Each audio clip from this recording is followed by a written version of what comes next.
네, 매주 수요일마다 건강정보 전해드리고 있습니다. 한진호 원장님의 건강 플러스 시간입니다. 네, 원장님 오늘은 부종에 대한 정보 알려주신다고요? 네, 주변에 보다 보면 의외로 이렇게 참 부종에 대해서 고민하시는 분들이 많이 있는데요. 네. 많은 분들이 부종을 단순히 그냥 붓기만 하는 증상이다 이렇게 생각하시는 분들이 많은데요. 이거 빨리 치료하지 않으면 심각한 질환이 될 수도 있기 때문에 오늘 그 예방법이나 네. 치료법에 대해서 알려드리도록 하겠습니다. 네. 저는 가끔가다 사람들이 왜 이렇게 살 빠졌어? 살 왜 이렇게 쪘어? 이런 얘기를 진짜 많이 듣거든요. 그게 얼굴이 부었다 빠졌다 부었다 빠졌어 이래요. 맨날 부어 있는 것 같은데 이 부종이 정확히 어떤 건지부터 한번 알아볼까요? 그 정의를 보자면 부종은 체액이 정체돼서 나타나는 현상인데요. 우리가 네. 체액이라고 하면 혈액도 있고 림프액도 있고 염증액, 이 삼출액 등 여러 가지 그 인체를 구성하는 액체들이 이 정체돼서 나타나는 현상입니다.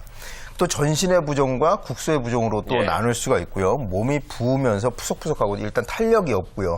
부풀어 오르는 것을 부종의 대표적인 증상이라고 이렇게 볼 수가 있죠. 네, 저는 사실 그렇게 많이 붓는 편은 아닌데도 불구하고 밤에 짠 음식 먹고 자면 그렇게 많이 붓거든요. 라면 근데 먹으면 특히. 그렇죠. 예. 이 부종이 생기는 것도 각자 원인이 또 따로 있을 것 같아요. 원인이 있는 경우도 있고 그렇지 않은 경우도 있는데요. 우선 부종은 장기에 기능 이상이 있을 때 발생하는 경우가 있습니다. 즉 심장에 이상이 있을 때는 우려성 혈액이 정체돼서 부종이 발생하고요. 신장, 즉 콩팥에 문제가 있으면 여과가 되지 않고 소변량이 줄면서 체액이 증가해서 붓기도 하고요. 간 기능에 이상이 있을 때도 그 혈중의 단백질 농도가 저하되면서 부종이 발생하게 됩니다. 네. 이런 장기 기능 이상 외에도 국소의 염증, 어디 다쳤다든지, 그 다음에 림프 순환장애, 정맥혈 순환장애 등에 의해서 이제 국소의 부종이 일어날 수가 있고요. 서희 씨 같은 경우에는 짠 걸 먹으면 그렇다고 그러는데 이런 이유 없이, 전혀 이유 없이 붓는 것을 특발성 부종이라고 합니다. 특발성 부종. 특히 여성의 경우는 생리 주기와 연동돼서 부었다가 또 없어졌다가 하는 것이 반복되기도 하는 것이 그 특발성 부종의 또 네. 특징이고요. 네. 제 주변에 보면 근데 저는 굉장히 잘 붓는 편이지만 라면을 먹고 아무리 짠 걸 먹어도 그냥 소금을 먹고 자도 안 붓는 사람이 있거든요. 아니 이런 분들이 이렇게 잘 붓는 사람들이 특징이 따로 있어요? 아까 그 장기에 이상이 있거나 그렇지 않아도 이제 붓는 경우에 가만 보면은 대부분 신체에 뭐가 부족하거나 움직임이 적은 사람들이 이 부종이 예. 발생하기가 쉽습니다. 아. 또 한 가지 하지 부종의 경우에는 임산부나 입원 환자 또 오랜 시간 서서 근무하는 분들이 발생하기 쉬운데 이분들은 걷는 운동이 부족하기 때문에 잘 발생하고요. 한의학에서는 부족의 상태 때문에 붓는 것을 혈허 부종이라고 이렇게 일컬었는데요. 예. 혈액의 양이 부족하거나 그 기능이 저하되었을 때 수분이 저류돼서 정체돼서 그것이 혈액의 기능을 대신하려는 경향이 생기는 것을 이것을 혈허 부종, 즉 신체 구성 성분이 부족해서 오는 부종이다 이렇게 봤습니다. 또 한의학에서 부종의 직접적인 원인을 습이라고 보는데 이 습이라고 하는 것은 비위에서 소화 흡수되고 남는 어떤 노폐물일 수도 있고 또 비위에서 이 노폐물을 배출, 소화 흡수하는 기능이 저하되면 또 부종이 올 수가 있기 때문에 비위의 기능이 저하되어 있는 분들도 이 부종이 오기 쉬운 분들이죠. 네, 부종이 이렇게 다양한 원인들이 있는 만큼 증상 역시도 다양할 것 같은데요. 자, 어떤 증상들을 보이나요? 붓는 것 외에 이제 그 둔마감, 즉 둔한 느낌이죠. 남의 살 같다든지 그다음에 네. 저리고 여기저기 저린 이런 특징들이 올 수 있는데요. 부종으로 인해서 주변의 신경과 혈관을 압박되는 경우 이런 둔마감이나 이 저린감이 올 수 있죠.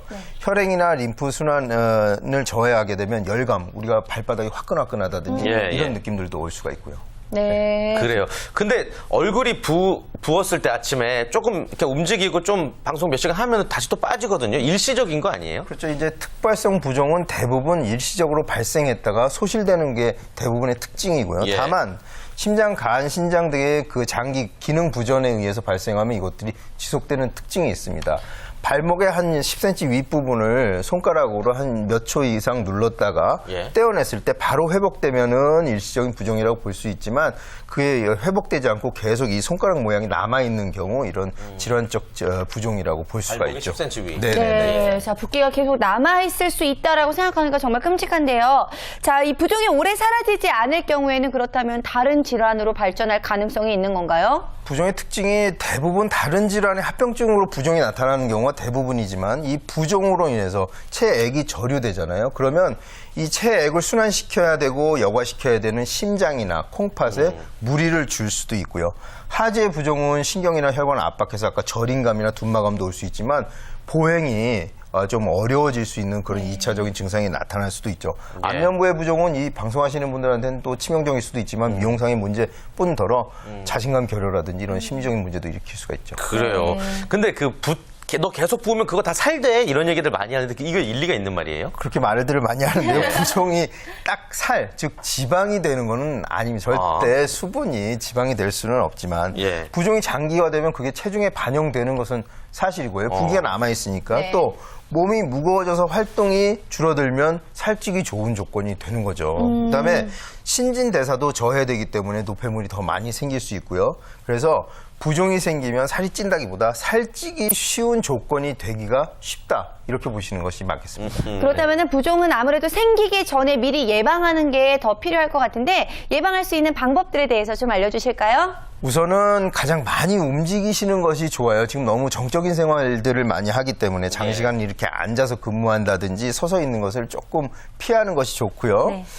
이렇게 많이 걸으면 하지에 있는 근육이 수축 이완을 하면서 그 정맥혈에 있는 혈액을 이렇게 쭉쭉 짜주게 됩니다. 그래서 이제 순환이 되기 때문에 부종을 방지할 수가 있고요. 혈액 순환을 방해하는 몸에 꼭 끼는 스키니진이라든지 꼭 끼는 신발을 장시간 신는 것도 좀 피해 주는 것이 좋죠. 네. 이렇게 그 꼭 끼는 옷을 입지 않고 많이 걷는 이런 좋은 습관으로 그 하지 부종뿐만 아니라 하지 정맥류도 예방할 수 있는 효과가 있고요. 네. 30분 이상 유산소 운동을 좀 해주는 것이 좋고요. 림프를 순환시킬 수 있는 가벼운 마사지를 해주는 것도 부종 예방에 도움이 됩니다. 네. 많이 걸어서 나쁜 건 없나요, 항상? 그렇죠. 예, 알겠습니다. 그렇다면 부종 예방에 도움되는 음식도 따로 있을까요? 네, 동의보감에서는 부종이 생겼을 때 소금을 극히 멀리하라고 했습니다. 지금 예. 부종에 저나트륨식을 이용하는 것과 권하는 것과 똑같은 이치인데요. 그 싱겁게 조리해서 먹는 게 도움이 됩니다. 그리고 늦은 밤에 출출하다고 나트륨이 많은 이제 라면이라든지 스낵류를 많이 찾으면 또 이렇게 부종의 원인이 되고요. 예. 그다음에 찌개류들이 짜잖아요. 네. 이런 음식은 저녁에는 좀 삼가하시는 거 좋고 저녁 늦은 시간에 음주라든지 그 탄수화물이 너무 많은 음식을 잠자기 한 2시간 전 이내에 먹는 것은 좀 피하는 것이 좋습니다. 또 음식은 옥수수 수염 차나 율무차가 이제 그 도움이 되는데 한의학에서 이 율무는 이수삼습이라고 해서 수분 대사를 촉진시키고 배출을 도와주는 이런 역할을 하는데요. 다만 주의해야 할 것은 그 시내에 있는 그 자판기의 율무차는요. 설탕이 너무 많아요. 맞아요. 오히려 많아요. 살이 찌기가 쉬우니까 율무를 직접 구입해서 묽게 차로 해서 드시는 것이 이 부기를 내리는데 도움이 되겠습니다. 네, 이런 예방법들 활용하시면 좋을 것 같은데, 자, 그런데 이미 부종 때문에 고생을 하고 있다라고 하시는 분들은 의학적인 힘을 좀 빌려야 될 것 같아요. 어떻게 치료를 하면 좋을까요? 이제 부종을 수분의 대사산물이라고 본다면 체외로 배출하는 방법은 대부분 소변을 통하거나 너무 많거나 응급일 때는 뭐 구토라든지 설사를 통해서도 체외로 배출하게 되죠. 네. 그다음에 그 원인이 되는 소화기관의 효율을 높여야 그 부종의 원인인 습담, 습과 담음을 최소화하고 그다음에 신장 방광을 튼튼하게 해서 배출을 돕고요. 또 부족해진 혈을 보충하고 혈액순환을 개선해서 이 부종을 치료하게 됩니다. 네. 자, 오늘 원장님 덕분에 부종에 대해서 많은 걸 알게 됐는데요. 마지막으로 부종에 대해서 여러분들이 꼭 알아야 될 한 가지 정리 말씀 부탁드릴게요. 네. 요즘 그 특발성 부종보다 가장 무섭다는 치맥성 부종이 치맥. 우리 주변에 너무 많습니다. 예. 치킨이요, 우리가 잘 못 느끼지만 나트륨 함량이 엄청납니다. 여기다 맥주의 그 많은 수분이 나트륨과 결합해서 체내에 남아있게 되거든요. 그 다음날 되면 다리 하나 이렇게 떠있죠.